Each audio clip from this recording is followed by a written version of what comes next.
Hello, welcome back to Mars. I'm Mick, we're playing Stationeers. Now today we're going to have a bit of a look at the Go With The Flow update. It came out last week. Now it's taken me a while to get around having a look at this one there because there's been a lot of new things implemented and I've been taking my time to see what I can break. And wow, have I tried to break everything in this one. Now, the biggest mechanic on this one there is of course the introduction of water system and water pipes. So we have a system of drinking. So we now need water and hydration. So we set up a tank with water bottles and a filling station there, and we now have to drink to keep hydrated. We find that the water probably does go down a little bit quickly for my liking on that one. So it's an interesting mechanic for the first 15 minutes, and then it gets to be a bit of an annoying mechanic on it there for the next half hour. And pretty quickly you're looking for your settings there where you can actually just turn it down with your hunger and hydration rate, and you can get rid of that pretty quickly. Now the other thing with water there is there's no longer any water allowed outside of the pipes and tanks, which is a little bit annoying for me because my poor fish, my fish tank, look what's happened to my fish, my spanner fish, which are related to hammerhead sharks and screwdriver eels and all other tool fish. But that was my aquarium. Now look, my fish are dead. Poor Fluffy and other Fluffy and other Fluffy. They're all dead and I'm not very good at naming pets. But that was my aquarium. They had their treasure chest there with bubbles in it. They were happily swimming around. I just fed them. They just finished off their last dead hooker there. And now they're dead. That's it, they're gone. At least they died with a full stomach.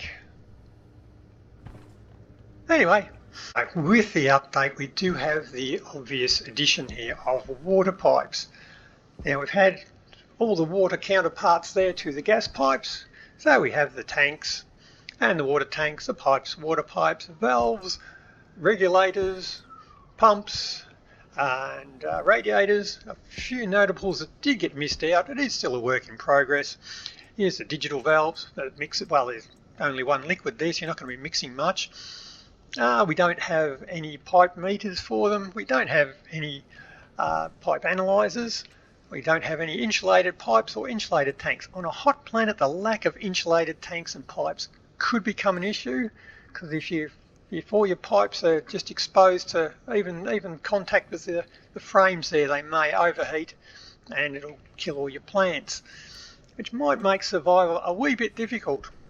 But the lack, a little system we've got set up here with the pipes, there is no way to actually electronically monitor the pressure in there. So as I say, without any of the pipe analyzers, we are lacking a bit of control on those systems there, but it is a work in progress. We can still see manually, just look at it, but work in progress.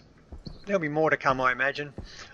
So hopefully we get the insulated tanks, because we do have a new world as well. We have Venus, which is rather hot, and I imagine lack of anything insulated will be an issue, but I'll probably give Venus a playthrough and we'll die there as we need to. So as part of all that, all of our systems have got upgrades. And notice our furnace, our advanced furnace and our basic furnace, they now have a pipe outlet on the bottom here. Now the pipe outlet is only required if you actually melt water ice in your furnace. They have not fixed the combustion chemistry, so the combustion of hydrogen and oxygen does not produce water as it should, but they are quite belligerently sticking to their statement that they're not going to fix their chemistry, so live with it. Yep. So if you're not melting ice in your furnace, you do not need to hook that up. It will do absolutely nothing. So all your old furnace designs, you don't need to go and rehack them. They'll all still be fine. Now, one thing we do get is we get an ice crusher. Now an ice crusher will separate out your liquids and your gases there. So if you put any old ice in there, if you put water ice in there, of course separate out the water from the nitrogen. If you put volatiles or oxides in there, that'll all just be ice. So you don't have to melt ice in your furnace anymore. You've got this little machine here which will do it for you. So the ice crusher is the way you get your drinking water quite easily. Just drop your ice in, away it goes. It has a separate outlets for your liquids and gases. Takes a little while, but away it goes. There's a full chunk of ice. That breaks it down. We'll see the pressure in here has risen, and the pressure in here I can't see. Now, the thing I really like about this one there, it wasn't in the patch notes, but if you put potatoes in there, it'll produce vodka. It'll produce vodka. Damn it! I thought if I said that really confidently, it might actually work. Get in there. Oh, oh, no. Worth a try. Make vodka or I will shoot you. If violence doesn't solve it, nothing will. Now the other things have been updated. The electrolyzer has now been slowed down to produce gases at a more realistic value. Well, they slowed it down to a realistic value, and that was just way too slow, so they've bumped it up again to make it a bit more realistic, because we know how much they love realism and anything that isn't combustion. But they've knocked that down, so now you got to wait around a little while there. If you're using it to generate your fuel, it takes a little while to get there, but it does get there. Now the hydrogen combustor. This thing now produces a crap ton of heat when you use this thing here. Once again, it is still your only source of water. It's now something you really want to put outside, or it is just going to fry your base, and it will only put out very hot water. So then you're up with a challenge of trying to cool that down to make it usable. Not too bad on Mars. Once again, just pop a buttload of radiators on it, it'll cool down. But if you are on Venus or Vulcan, well, you're probably pretty much screwed on that one, because you cannot use an air conditioning unit to actually hook up pipes to. That's for gases only, so you cannot use one of them to do it. Your radiators are your only means of cooling it down, so that may be something that hopefully gets addressed in the future, because cooling it down is going to be an issue. We've also had a bit of an update to our tools. Now, apparently in the hot weather now, our regular tools are going to melt. So if you're going to Vulcan or Venus, you're going to need a new set of tools. These are our Mark II tools. They are made to survive the hot weather. You can tell by the insulating grey blobs on them there. They have been made nice health and safety done there, so they won't melt in the heat, because now they're covered in a nice healthy coat of asbestos to keep us all safe. Now the mining tool belt did have a bit of a bug in it before, whereas it wasn't filling up the soil canister, but that has been fixed. The soil canister is filling from the advanced mining belt, not a problem. And also they've removed the dedicated position where the soil canister used to have to be down the bottom here. So now if you're not using the soil canister, your belt holds another rock, which is always handy. Now we have also got a bug fix. We've got a fix on our heavy solar panels. The angled ones are now producing power. So if you had the bug where they were just sitting there doing nothing, they've been fixed now. So they're going again, but the flat ones have not been fixed. It's a little odd. I thought they would have all been using the same code, but clearly not. But oh well, we're halfway there. Handy little quality of life improvement is the old radar tracking dish.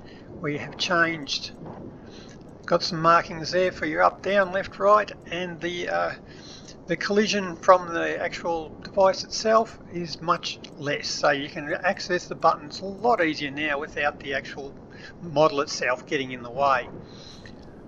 Next up we have our windmills. That'll be right, as soon as I come up to do it, the wind stops. We have windmills. These are a lovely addition. Well, if you're on a planet with an atmosphere, they're a lovely addition. If you're on the moon, they're completely useless. But now, we do have wind power during the day. Our basic little wind turbines that we used to have, they're still there. They will produce wind power all the time now. So whenever the wind is blowing, whether it's a storm or not, they produce power. And the big windmills do the same. Now, they produce more power during a storm, but we have those ones now. Now the big wind turbines do take up a fair bit of space. They sit on the large grids. You can't sort of put them in between grids. And they do seem to have a data port for some reason, which I don't know. They don't seem to have any data connection. But they will work no matter which direction you face them, and they will produce power all day, all night, and they're not damaged by storms. So if you've gone to the trouble of making lots and lots of heavy solar panels, yeah, you don't really need them anymore. Because the windmills produce more power than the solar panels. They'll produce it all day and all night, which the solar panels don't. They're cheaper to make than the solar panels, and they actually work better in a storm where the solar panels slow down. So they give us storms which ruin our solar panels. Next update, they give us some solar panels which are safe from storms, and then they make them redundant the very next update. But anyway, these will be good fun. You don't need any tracking script on them, just put them up and away you go. If you're on the moon, well, tough luck, you're stuck with solar panels. So I think I've covered all the main things from the update there. So it is the Go With The Flow update. We now have water in game. There's been a host of other fixes there with tutorials and other things like that, but who reads the instructions? Come on, what do you think we are? Now when you load into an old save, the game does have an update on it, so it will automatically upgrade or change your pipes from, if they contain mostly liquid, so more than 90% I think it said in the update, it will change the pipes from gas pipes to liquid pipes for you automatically. Same with your tanks. If it's full of water, it'll change it to a water tank. It will not, however, change your radiators, your valves, your regulators, pumps, etc. there. So you will have to have a quick run through all of your pipe systems there and make sure all your controllers have been updated to make the new system there. Once again, they've only got water in it at the moment there. There's a few things that need to be worked out, but it's hopefully a sign of things to go in the future. I don't know what other liquids they could possibly bring in, but yeah, we'll see. So I think that's about it from the update there. Good things to come in the future. Love it or hate it, we'll see where it goes. Rightio. Till next time, happy building. See ya. Now, about that vodka. How about now? Now? Health critical. Cognition critical.